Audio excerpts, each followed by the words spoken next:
Hello, everybody. This is Persuasion by Jane Austen, Chapter 23. One day only had passed since Anne's conversation with Mrs. Smith, but a keener interest had succeeded, and she was now so little touched by Mr. Elliot's conduct, except by its effects in one quarter, that it became a matter of course the next morning still to defer her explanatory visit in Rivers Street. She had promised to be with the Musgroves from breakfast to dinner. Her faith was plighted, and Mr. Elliot's character, like the Sultaness Scheherazade's head, must live another day. She could not keep her appointment punctually, however. The weather was unfavorable, and she had grieved over the rain on her friend's account, and felt it very much on her own before she was able to attempt the walk.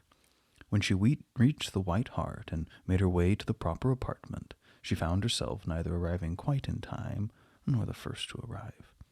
The party before her were Mrs. Musgrove, talking to Mrs. Croft and Captain Harville to Captain Wentworth, and she immediately heard that Mary and Henrietta, too impatient to wait, had gone out the moment it had cleared, but would be back soon again, and that their strictest injunctions had been left with Mrs. Musgrove to keep her there till they returned. She had only to submit, sit down, be outwardly composed, and feel herself plunged at once in all the agitations which she had merely laid her account of, tasting a little before the morning closed. There was no delay, no waste of time.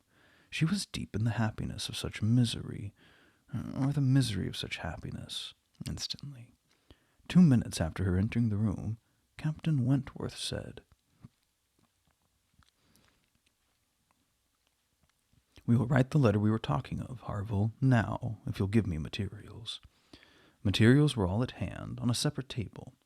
He went to it, and, nearly turning his back on them all, was engrossed by writing. Mrs. Musgrove was giving Mrs. Croft the history of her eldest daughter's engagement, and just in that inconvenient tone of voice which was perfectly audible while it pretended to be a whisper. Anne felt that she did not belong to the conversation, and yet, as Captain Harville seemed thoughtful and not disposed to talk, she could not avoid hearing many undesirable particulars, such as how Mr. Musgrove and my brother Hayter had met again and again to talk it over, what my brother Hayter had said one day, and what Mr. Musgrove had proposed the next, and what had occurred to my sister Hayter, and what the young people had wished, and what I said at first I never could consent to, but was afterwards persuaded to think might do very well, and a great deal in the same style of open-hearted communication. Minutiae which, even with every advantage of taste and delicacy, with good Mrs. Musgrove could not give, could be properly interesting only to the principals.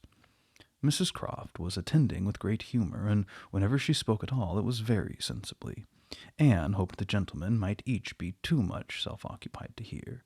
"And so, ma'am, all these things considered," said Mrs. Musgrove in her powerful whisper, "though we could have wished it different, yet altogether we did not think it fair to stand out any longer, for Charles Hayter was quite wild about it, and Henrietta was pretty near as bad, and so we thought they had better marry at once and make the best of it, as many others have done before them. At any rate, said I, it will be better than a long engagement." "That's precisely what I was going to observe," cried Mrs. Croft. "I would rather have young people settle on small income at once, and have to struggle with a few difficulties together, than be involved in a long engagement. I always think that no mutual—" "Oh, dear Mrs. Croft," cried Mrs. Musgrove, unable to let her finish her speech, "there's nothing I so abominate for young people as a long engagement. It is what I always protested against for my children. It's all very well, I used to say, for young people to be engaged, if there's a certainty of their being able to marry in 6 months, or even in 12, but a long engagement—" "Yes, dear ma'am," said Mrs. Croft, "or an uncertain engagement, an engagement which may be long, to begin without knowing that at such a time there will be means of marrying. I hope to be very unsafe and unwise, and what I think all parents should prevent as far as they can." Anne found an unexpected interest here. She felt its application to herself, felt it in a nervous thrill all over her, and at the same moment that her eyes instinctively glanced towards the distant table, Captain Wentworth's pen ceased to move. His head was raised, pausing, listening, and he turned round the next instant to give a look, one quick, conscious look at her. The two ladies continued to talk, to re-urge the same admitted truths, and enforce them with such examples of the ill effect of a contrary practice as had fallen within their observation, but Anne heard nothing distinctly. It was only a buzz of words in her ear. Her mind was in confusion. Captain Harville, who in truth had been hearing none of it, now left his seat and moved to a window, and Anne, seeming to watch him, thought it was from thorough absence of mind, became gradually sensible that he was inviting her to join him where he stood. He looked at her with a smile and a little motion of the head which expressed, "Come to me, I have something to say," and the unaffected, easy kindness of manner which denoted the feelings of an older acquaintance than he really was, strongly enforced the invitation. She roused herself and went to him.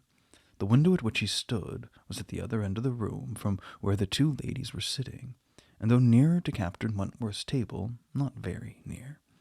As she joined him, Captain Harville's countenance reassumed the serious, thoughtful expression which seemed its natural character. "Look here," said he, unfolding a parcel in his hands and displaying a small miniature painting. "Do you know who that is?" "Well, certainly, Captain Benwick." "Yes, and you may guess who it's for. But," in a deep tone, "it was not done for her." "Miss Elliot. Do you remember our walking together at Lyme and grieving for him?" "I little thought then, but no matter. This was drawn at the Cape. He met a clever young German artist at the Cape, and, in compliance with a promise to my poor sister, sat to him and was bringing it home for her, and I have now the charge of getting it properly set for another. It was a commission to me, but who else was there to employ? I hope I can allow for him. I'm not sorry, indeed, to make it over to another. He undertakes it," looking towards Captain Wentworth. "He's writing about it now." And with a quivering lip, he wound up the whole by saying, "Poor Fanny! She would not have forgotten him so soon." "No," replied Anne, in a low, feeling voice. "That I can easily believe. It was not in her nature. She doted on him. It would not be the nature of any woman who truly loved." Captain Harville smiled, as much as to say, "Do you claim that for your sex?" And she answered the question, smiling also, "Yes. We certainly do not forget you so soon as you forget us. It is perhaps our fate rather than our merit. We cannot help ourselves. We live at home, quiet, confined, and our feelings prey upon us. You are forced to exertion.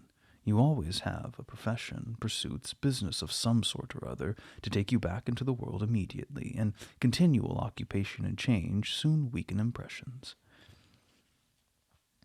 Granting your assertion that the world does this so soon for men, which, however, I do not think I shall grant, it does not apply to Benwick. He has not been forced upon any exertion. The peace turned him on shore at the very moment, and he has been living with us in our little family circle ever since." "True," said Anne, "very true. I did not recollect, but what shall we say now, Captain Harville? If the change be not from outward circumstances, it must be from within. It must be nature, man's nature, which has done the business for Captain Benwick. No, it's not man's nature. I will not allow it to be more man's nature than woman's to be inconstant and forget those they do love or have loved. I believe the reverse. I believe in a true analogy between our bodily frames and our mental, that as our bodies are the strongest, so are our feelings, capable of bearing most rough usage and riding out the heaviest weather."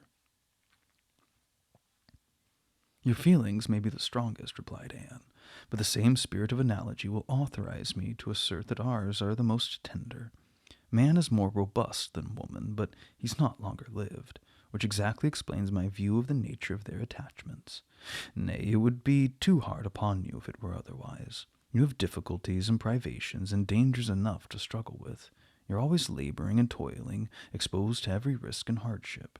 Your home, country, friends, all quitted. Neither time nor health nor life to be called your own. It would be too hard indeed," with a faltering voice, "if woman's feelings were to be added to all this. We shall never agree upon this question." Captain Harville was beginning to say, with a slight noise called their attention to Captain Wentworth's hitherto perfectly quiet division of the room. It was nothing more than that his pen had fallen down, but Anne was startled at finding him nearer than she had supposed, and half inclined to support that the pen had only fallen because he had been occupied by them striving to catch sounds, which yet she did not think he could have caught. "Have you finished your letter?" said Captain Harville. "Not quite. A few more lines. I shall have done in 5 minutes." "There's no hurry on my side. I'm only ready whenever you are. I'm in very good anchorage here," smiling at Anne, "well supplied and want for nothing. No hurry for a signal at all. Well, Miss Elliot," lowering his voice, "as I was saying, we shall never agree, I suppose, on this point. No man and woman would, probably. But let me observe that all histories are against you, all stories, prose and verse. If I had such a memory as Benwick, I could bring you 50 quotations in a moment on my side of the argument, and I do not think I ever opened a book in my life which had not something to say upon woman's inconsistency. Songs and proverbs all talk of woman's fickleness, but perhaps you will say, these were all written by men. Perhaps I shall. Yes, if you please, no reference to examples in books. Men have had every advantage of us in telling their own story. Education's been theirs in so much higher a degree. The pen's been in their hands. I will not allow books to prove anything. But how shall we prove anything? We never shall. You never can expect to prove anything upon such a point. It's a difference of opinion which does not admit of proof. We each begin probably with a little bias towards our own sex, and upon that bias build every circumstance in favor of it which has occurred within our own circle, many of which circumstances, perhaps those very cases which strike us the most, may precisely be such as cannot be brought forward without betraying a confidence, or, in some respect, saying what should not be said. "Ah!" cried Captain Harville in a tone of strong feeling, "if I could but make you comprehend what a man suffers when he takes a last look at his wife and children, and watches the boat that he has sent them off in as long as it is in sight, and then turns away and says, 'God knows whether we ever meet again.' And then if I could convey to you the glow of his soul when he does see them again, when, coming back after a 12-months' absence perhaps, and obliged to put into another port, he calculates how soon it be possible to get them there, pretending to deceive himself and saying, they cannot be here till such a day, and all the while hoping for them 12 hours sooner, and seeing them arrive at last, as if heaven had given them wings, by many hours sooner still. If I could explain to you all this, and all that a man can bear and do, and glories to do for the sake of these treasures of his existence, I speak, you know, only of such men as have hearts," pressing his with emotion. "Oh," cried Anne eagerly, "I hope I do justice to all that's felt by you, and by those who resemble you. God forbid that I should undervalue the warm and faithful feelings of any of my fellow creatures. I should deserve utter contempt if I dared to suppose that true attachment and constancy were known only by woman. No, I believe you capable of everything great and good in your married lives. I believe you equal to every important exertion, and to every domestic forbearance, so long as, if I may be allowed the expression, so long as you have an object. I mean, while the woman you love lives, and lives for you. All the privilege I claim for my own sex, it's not a very enviable one, you need not covet it, is that of loving longest, when existence or hope is gone." She could not immediately have uttered another sentence. Her heart was too full, her breath too much oppressed. "You're a good soul," cried Captain Harville, putting his hand on her arm quite affectionately. "There's no quarreling with you. When I think of Benwick, my tongue is tied." Their attention was called towards the others. Mrs. Croft was taking leave.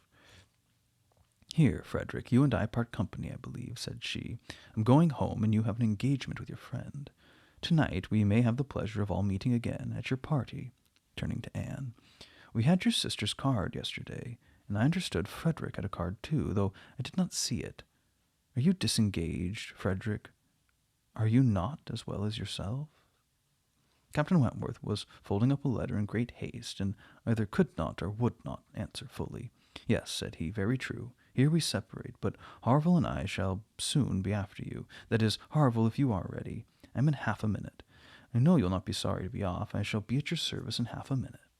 Mrs. Croft left them, and Captain Wentworth, having sealed his letter with great rapidity, was indeed ready, and had even a hurried, agitated air, which showed impatience to be gone. Anne knew not how to understand it. She had the kindest "Good morning, God bless you," from Captain Harville, but from him not a word, nor a look. He passed out of the room without a look. She had only time, however, to move closer to the table where he had been writing, when footsteps were heard returning. The door opened. Oh, it was himself. He begged their pardon, but he had forgotten his gloves, and instantly crossing the room to the writing table and standing with his back toward Mrs. Musgrove, he drew out a letter from under the scattered paper, placed it before Anne with eyes of glowing entreaty fixed on her for a moment, and hastily collected his gloves. Was again out of the room, almost before Mrs. Musgrove was aware of his being in it. The work of an instant. The revolution which one instant had made in Anne was almost beyond expression. The letter, with a direction hardly legible to Miss A.E., was evidently the one which he had been folding so hastily. While supposed to be writing only to Captain Benwick, he had been also addressing her. On the contents of the letter depended all which this word could do for her. Anything was possible, anything that might be defied rather than suspense. Mrs. Musgrove had little arrangements of her own at her own table. To their protection she must trust, and sinking into the chair which he had occupied, succeeded to the very spot where he had leaned and written. Her eyes devoured the following words. I can listen no longer in silence. I must speak to you by such means as are within my reach. You pierce my soul. I'm half agony, half hope. Tell me not that I'm too late, that such precious feelings are gone forever. I offer myself to you again with a heart even more your own than when you almost broke it 8 years and a half ago. Dare not say that man forgets sooner than woman, that his love has an earlier death. I've loved none but you. Unjust I may have been, weak and resentful I have been, but never inconstant. You alone brought me to Bath. For you alone I think and plan. Have you not seen this? Can you fail to have understood my wishes? I had not waited even these 10 days, could I have read your feelings, as I think you must have penetrated mine. I can hardly write. I am every instant hearing something which overpowers me. You sink your voice, but I can distinguish the tones of that voice, when they would be lost on others. Too good, too excellent creature, you do us justice indeed. You do believe that there is true attachment and constancy among men. Believe it to be most fervent, most undeviating in. F.W. I must go, uncertain of my fate, but I shall return hither or follow your party as soon as possible. A word, a look will be enough to decide whether I enter your father's house this evening, or never. Such a letter was not to be soon recovered from. Half an hour's solitude and reflection might have tranquilized her, but the 10 minutes only which now passed before she was interrupted, with all the restraints of her situation, could do nothing towards tranquillity. Every moment rather brought fresh agitation. It was an overpowering happiness, and before she was beyond the first stage of full sensation, Charles, Mary, and Henrietta all came in. The absolute necessity of seeming like herself produced then an immediate struggle, but after a while she could do no more. She began not to understand a word they said, and was obliged to plead indisposition and excuse herself. They could see that she looked very ill, were shocked and concerned, and would not stir without her for the world. This was dreadful. Would they only have gone away and left her in the quiet possession of that room, it would have been her cure. But to have them all standing or waiting around was distracting, and in desperation she said she would go home. By all means, my dear, cried Mrs. Musgrove, go home directly and take care of yourself, that you may be fit for the evening. I wish Sarah was here to doctor you, but I am no doctor myself. Charles, ring and order a chair. She must not walk.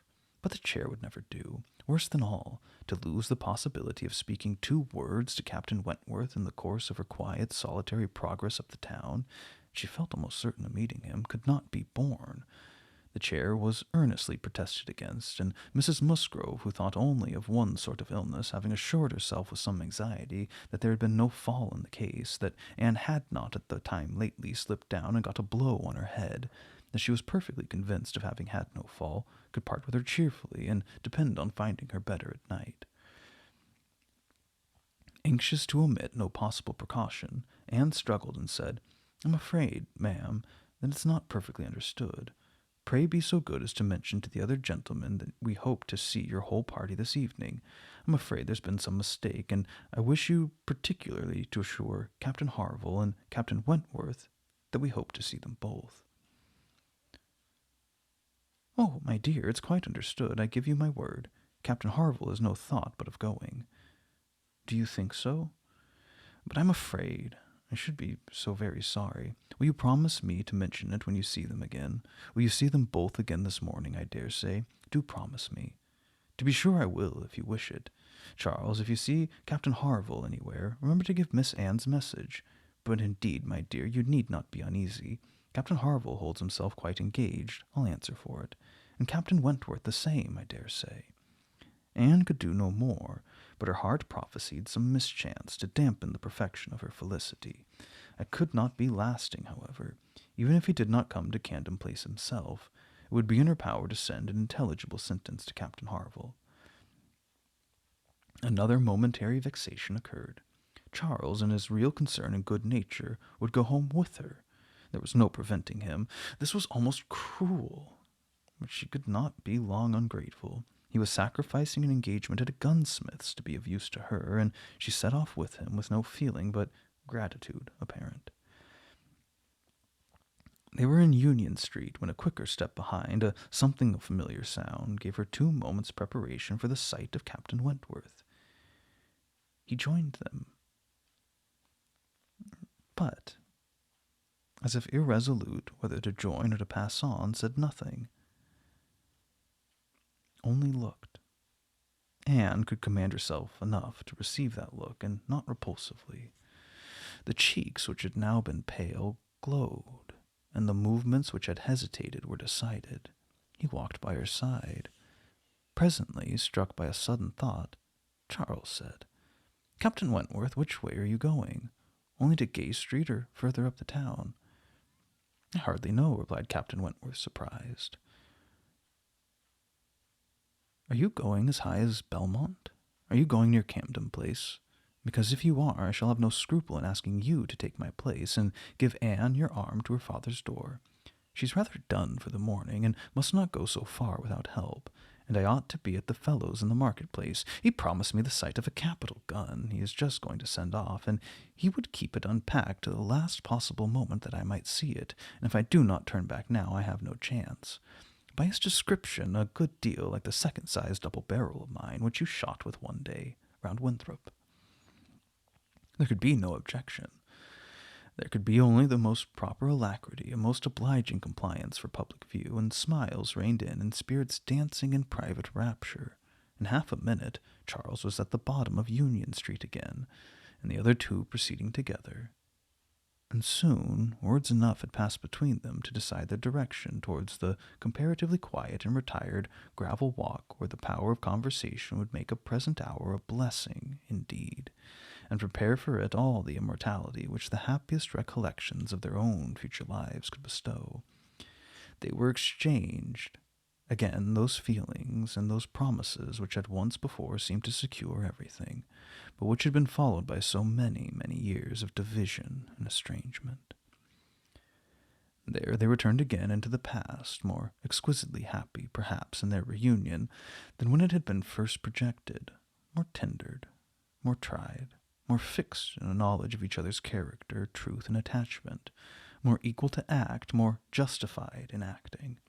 And there, as they slowly paced the gradual ascent, heedless of every group around them, seeing neither sauntering politicians, bustling housekeepers, flirting girls, nor nursery maids and children, they could indulge in those retrospections and acknowledgments, and especially in those explanations of what had directly preceded the present moment, which were so poignant and so ceaseless in interest.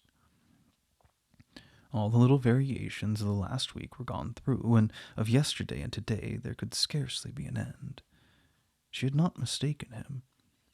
Jealousy of Mr. Elliot had been the retarding weight, the doubt, the torment, that had begun to operate in the very hour of first meeting her in Bath, that had returned after a short suspension to ruin the concert, and that had influenced him in everything he had said and done, or admitted to say and do, in the last 24 hours. It had been gradually yielded to the better hopes which her looks or words or actions occasionally encouraged, It had been vanquished at last by those sentiments and those tones which had reached him while she talked with Captain Harville, and under the irresistible governance of which he had seized a sheet of paper and poured out his feelings. Of what he had written, nothing was to be retracted or qualified. He persisted in having loved none but her. She had never been supplanted. He never even believed himself to see her equal. Thus much indeed he was obliged to acknowledge, that he had been constant unconsciously, unintentionally, that he had meant to forget her, and believed it to be done. He had imagined himself indifferent, when he had only been angry, and he had been unjust to her merits, because he had been a sufferer from them. Her character was now fixed on his mind as perfection itself, maintaining the loveliest medium of fortitude and gentleness. But he was obliged to acknowledge that only at Uppercross had he learnt to do her justice, and only at Lyme had he begun to understand himself. At Lyme he had received lessons of more than one sort. The passing admiration of Mr. Elliot had at least roused him, and the scenes in the Cobb and at Captain Harville's had fixed her superiority. In this preceding attempts to attach himself to Louisa Musgrove, the attempts of angry pride, he protested that he had forever felt it to be impossible, that he had not cared, could not care for Louisa, though till that day, till the leisure for reflection which followed it, he had not understood the perfect excellence of the mind with which Louisa's could so ill bear comparison, or the perfect unrivalled hold it possessed over his own. There he had learnt to distinguish between the steadiness of principle and the obstinacy of self-will, between the darings of heedlessness and the resolution of a collected mind. There he had seen everything to exalt in his estimation the woman he had lost, and there begun to deplore the pride, the folly, the madness of resentment, which had kept him from trying to regain her when thrown in his way. From that period his penance had become severe. He had no sooner been free from the horror and remorse attending the first few days of Louisa's accident, no sooner begun to feel himself alive again, than he had begun to feel himself, though alive, not at liberty. I found, said he, that I was considered by Harville an engaged man, that neither Harville nor his wife entertained a doubt of our mutual attachment. I was startled and shocked. To a degree I could contradict this instantly, but when I began to reflect that others might have felt the same, her own family, nay, perhaps herself, I was no longer at my disposal. I was hers in honor if she wished it. I had been unguarded. I had not thought seriously on this subject before. I had not considered that my excessive intimacy must have its danger of ill consequence in many ways, that I had no right to be trying whether I could attach myself to either of the girls at the risk of raising even an unpleasant report, were there no other ill effects. I had been grossly wrong and must abide the consequences. He found, too late, in short, that he had entangled himself, and that precisely as he became fully satisfied of his not caring for Louisa at all, he must regard himself as bound to her, if her sentiments for him were what the Harvilles supposed.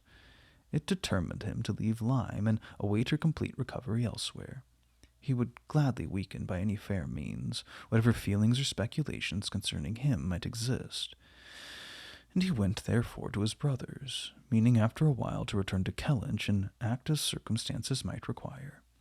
I was 6 weeks with Edward, said he, and saw him happy. I could have no other pleasure. I deserved none. He inquired after you very particularly, asked even if you were personally altered, little suspecting that to my eye you could never alter. Anne smiled and let it pass. It was too pleasing a blunder for a reproach. It's something for a woman to be assured in her 28th year that she has not lost one charm of earlier youth, but the value of such homage was inexpressibly increased to Anne, by comparing it with former words, and feeling it to be the result, not the cause, of a revival of his warm attachment. He remained in Shropshire, lamenting the blindness of his own pride and the blunders of his own calculations, till at once released from Louisa by the astonishing and felicitous intelligence of her engagement with Benwick. Here, said he, ended the worst of my state, for now I could at least put myself in the way of happiness. I could exert myself. I could do something. But to be waiting so long in inaction, and waiting only for evil, had been dreadful. Within the first 5 minutes I said, I'll be at Bath on Wednesday, and I was. Was it unpardonable to think it worth my while to come and to arrive with some degree of hope? You were single. It was possible that you might retain the feelings of the past, as I did, and one encouragement happened to be mine. I could never doubt that you would be loved and sought by others, but I knew to a certainty that you would refuse one man at least, of better pretensions than myself, and I could not help often saying, "Was this for me?" And their first meeting in Milsom Street afforded much to be said, but the concert still more. That evening seemed to be made up of exquisite moments. The moment of her stepping forward in the octagon room to speak to him, the moment of Mr. Elliot's appearing and tearing her away, and one or two subsequent moments, marked by returning hope or increasing despondence, were dwelt on with energy. "To see you," cried he, "in the midst of those who could not be my well-wishers, to see your cousin close by you, conversing and smiling, and feel all the horrible eligibilities and proprieties of the match, to consider it as the certain wish of every being who could hope to influence you, even if your own feelings were reluctant or indifferent, to consider what powerful supports would be his, was it not enough to make the fool of me which I appeared? How could I look on without agony?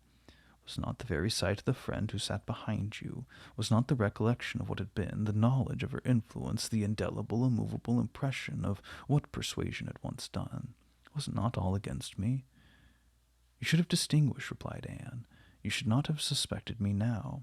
The case so different, and my age so different.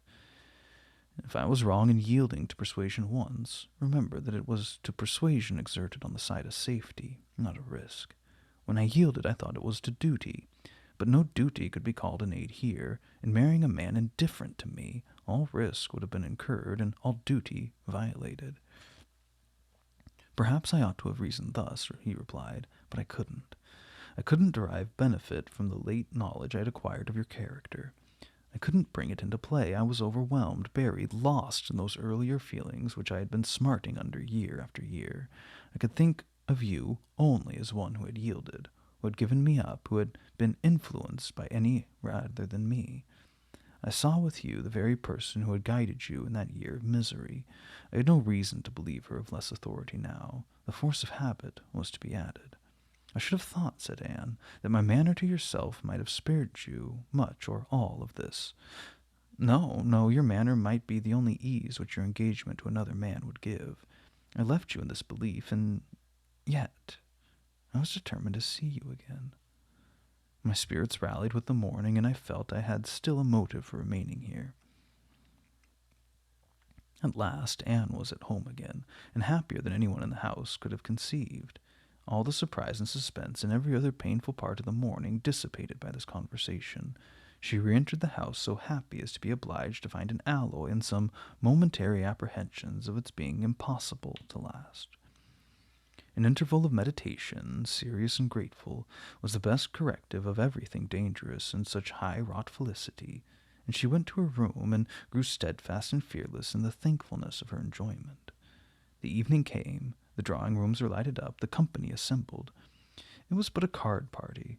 It was but a mixture of those who had never met before and those who met too often, a commonplace business, too numerous for intimacy, too small for variety. But Anne had never found an evening shorter. Glowing and lovely in sensibility and happiness, and more generally admired than she thought about or cared for, she had cheerful or forbearing feelings for every creature around her. Mr. Elliot was there. She avoided, but she could pity him. The Wallaces, she had amusement in understanding them. Lady Dalrymple and Miss Carteret, they would soon be innoxious cousins to her. She cared not for Mrs. Clay, and had nothing to blush for in the public manners of her father and sister. With the Musgroves there was the happy chat of perfect ease, with Captain Harville the kind-hearted intercourse of brother and sister, with Lady Russell attempts at conversation which a delicious consciousness cut short. With Admiral and Mrs. Croft everything of peculiar cordiality and fervent interest which the same consciousness sought to conceal, and with Captain Wentworth some moments of communication continually occurring, always the hope of more, and always the knowledge of his being there. It was one of these short meetings, each apparently occupied in admiring a fine display of greenhouse plants, that she said, I've been thinking over the past and trying impartially to judge of the right and wrong. I mean with regard to myself. And I must believe that I was right, much as I suffered from it, that I was perfectly right in being guided by the friend whom you will love better than you do now. To me, she was in the place of a parent. Don't mistake me, however. I'm not saying that she did not err in her advice. It was perhaps one of those cases in which advice is good or bad only as the event decides. And as for myself, I certainly never should, in any circumstance of tolerable similarity, give such advice. But I mean that I was right in submitting to her. If I had done otherwise, I should have suffered more in continuing the engagement than I did even in giving it up, because I should have suffered in my conscience. I have now, as far as such a sentiment is allowable in human nature, nothing to reproach myself with.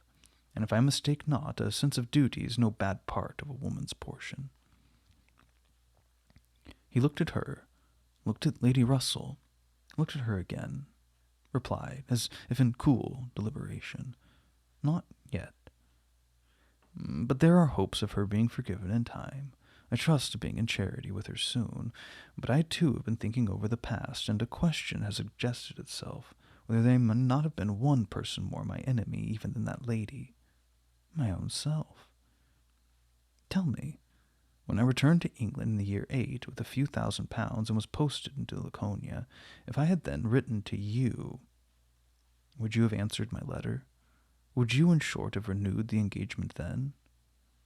"Would I?" was all her answer, but the accent was decisive enough. "Oh, good God!" he cried, "you would.